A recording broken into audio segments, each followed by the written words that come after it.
উপদেষ্টা মাহফুজ আলমের উপর বোতল নিক্ষেপ হয়েছে।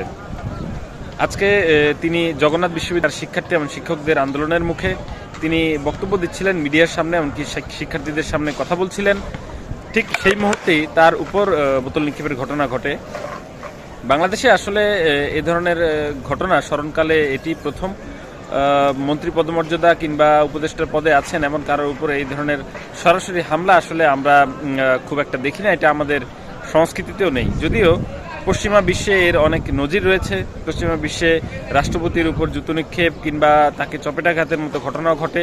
এই সমস্ত ঘটনায় অবশ্য বিচারও হয়। তবে একটি কথা বলতে হয়, সেটি হচ্ছে কারোর সাথে কারো মতের পার্থক্য হয়, কারো মতের আপনার মতের বিরুদ্ধে কারো অবস্থান থাকে, তাই বলে তাকে সরাসরি আক্রমণ এটি কোনো শিষ্টাচারের মধ্যে পড়ে না। বাংলাদেশের রাজনীতিতে আমরা এই সংস্কৃতির আর কোনো বারবারান্ত দেখতে চাই না। যে কারণে মাহফুজ আলমের সঙ্গে যে ঘটনাটি ঘটল তার সুষ্ঠু তদন্ত হয়ে দোষীকে খুঁজে বের করা দরকার, যেন ভবিষ্যতে আমরা এ ধরনের নজির আর না দেখি।